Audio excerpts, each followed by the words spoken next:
ભારતવર્ષની 100 કરોડ વસ્તીમાંથી 20 જણા આક્ષેપો કરે તો એની કોઈ કિંમત ગણાય નહીં। જ્યારે કોઈ ફરિયાદ દાખલ થાય તો પોલીસની કાયદેસરની ફરજ છે કે એની પ્રિલિમિનરી ઇન્ક્વાયરી કરવી જોઈએ। પ્રિલિમિનરી ઇન્ક્વાયરીમાં પુરાવો મળે પ્રાઇમા ફેસી તો ગુનો દાખલ કરવો જોઈએ। આ કાયદાનો સિદ્ધાંત છે, ઉચ્ચ અદાલતોના જજમેન્ટો છે। એમાં કોઈ પણ પ્રાઇમરી ઇન્ક્વાયરી કર્યા સિવાય સ્ટેટ વે ગુનો દાખલ થયો છે એ બી એક ઇનલીગાલિટી છે।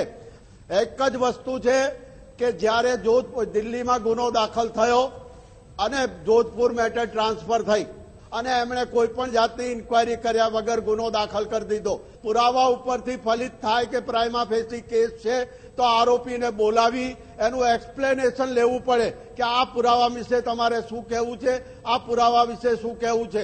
એ પુરાવો એક્સપ્લેન થયા પછી જો એવું લાગે કે આરોપીનું એક્સપ્લેનેશન બરાબર નથી તો એને એરેસ્ટ કરવાનો પ્રશ્ન ઉભો થાય। ત્યાં સુધી કાયદેસર રીતે એરેસ્ટ થઈ શકે નહીં, પરંતુ ખાખી એટ્રોસિટીનો ઉપયોગ કરી, ખાખી વર્દીનો ઉપયોગ કરી પોલીસ રસ્તે જતા માણસને બી એરેસ્ટ કરી શકે છે। તમે ઇન્ક્વાયરી કરો, આરોપી ભાગેડું છે, ભાગી ગયા, આ શું છે? ક્યાં ભાગી ગયા છે? કોઈ ભાગ્યો નથી। ફરિયાદીની જવાબદારી છે એનો કેસ સાબિત કરવાની, આરોપીની જવાબદારી નથી કે હું નિર્દોષ છું એટલા માટે આ પુરાવો આપું છું। પહેલા તમે તમારો તો કેસ સાબિત કરો, પુરાવો તો એકત્ર કરો, પછી આરોપીને બોલાવો। કેસની અંદર કોઈ આઈ વિટનેસ નથી હોતો, સર્કમસ્ટન્શિયલ એવિડન્સ ઉપર આ કેસ આધારિત હોય છે। વિક્ટીમનો પુરાવો માનવો કે નહીં એના માટે મેડિકલ એવિડન્સ જરૂરી છે। આઈ વિટનેસ ન હોય તો ચાલે, પણ મેડિકલ એવિડન્સ જરૂરી છે અને મેડિકલ એવિડન્સ આ કિસ્સામાં મળી આવશે નહીં। એક બીજું, આ વિક્ટીમ 7 વર્ષ સુધી કહેવાતા બનાવ પછી આશ્રમમાં રહી છે। 7 વર્ષ સુધી જ્યારે એની સાથે એની મરજી વિરુદ્ધનો આવો કહેવાતો બનાવ બન્યો તો એ 7 વર્ષ સુધી આશ્રમમાં કેમ રહી એક મોટો પ્રશ્ન છે। એનાથી વિશેષ એ વક્તા હતી ગુજરાતમાં, ગુજરાતની બહાર ઘણા બધા સ્ટેટોમાં એ વક્તવ્ય આપવા માટે ગયેલી। એણે કોઈ જગ્યાએ આ બનાવનો ઉલ્લેખ નથી કર્યો, અરે કોઈ પણ જગ્યાએ કોઈની સાથે આ બનાવનો વાત નથી કરી અને છેલ્લા 12 વર્ષ પછી જોધપુરનો કહેવાતો બનાવ ઉભો થયો એ પછી એણે બોલવાનું શરૂ કર્યું। એ જ વસ્તુ બતાવે છે કે આ કાલ્પનિક કહાની છે, એનાથી વિશેષ કંઈ નથી। જે સરકારી વકીલ, જે મુખ્ય સરકારી વકીલ જે નયન સુખડવાલા, તેમનું કહેવું છે કે ધારાસભ્યની એફિડેવિટ અને ડુપ્લિકેટ જે સહીઓ જે છે તેમાં તેમની પોતાની સહી નથી અને એ સરકારી વકીલને શી ખબર કે એમની સહી નથી? સરકારી વકીલ પાસે એમની ઓરિજિનલ સહી છે, એમણે કમ્પેર કરી છે। હજી એ જે બંને કમ્પેર કરી તેના આધારે જ તેમણે આ ખોટા આક્ષેપો છે। એ નારાયણ સાંઈ જ કહી શકે કે આ મારી સહી છે કે નથી, કાં એના કોઈ ફેમિલી મેમ્બર કહી શકે? થર્ડ પાર્ટી કઈ રીતે કહી શકે કે આ એની સહી નથી કે એની સહી છે?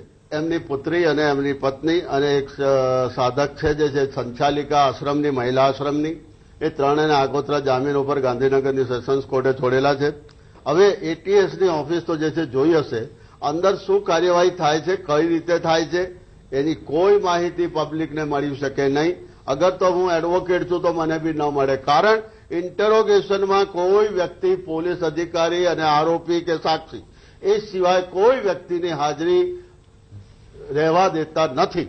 એટલે અત્યારે જે કંઈ પ્રિન્ટ મીડિયામાં આવે છે, જે કંઈ સર્ક્યુલેટ થઈ રહ્યું છે એ બધી ભ્રામક અને એક કલ્પનાઓ છે। અચ્છા, એ જણાવો હતા સાહેબ કે પોલીસે જે આટલા દિવસથી રિમાન્ડ દરમિયાન એમણે કઈ મહત્વની વાત જે છે તે બહાર કઢાવી શકીશ? આપની જે રોજરોજની જે મુલાકાત થાય છે તેમની સાથે પોલીસ કઈ નથી કઢાવી શકી। ચલો, આખી કથા જ નથી કઢાવી શક્યા એટલે તો વારંવાર રિમાન્ડ માંગી રહ્યા છે।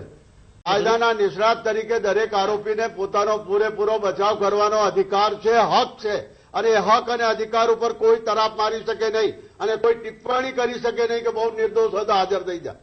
શું કરવા હાજર થાય? એના બધા રાઇટ્સ એક્સરસાઇઝ કરશે। ખાલી એક પોલિટિકલ સ્ટન્ટ ઉભું કરવાનું છે, એ કરી દીધું અને એ ચાલી રહ્યું છે બસ। सिर्फ इंडिया में नहीं लेकिन all over the world famous व्यक्ति है, संत की कैटेगरी के व्यक्ति है, धर्म का उपदेश दे रहे हैं, करोड़ों में उनके सेवक हैं, इसलिए ये बहुत ही हाई प्रोफाइल केस है।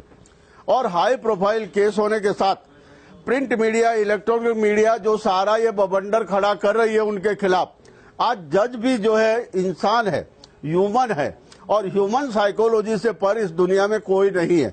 इसलिए जज भी प्रेजुडिस होता है।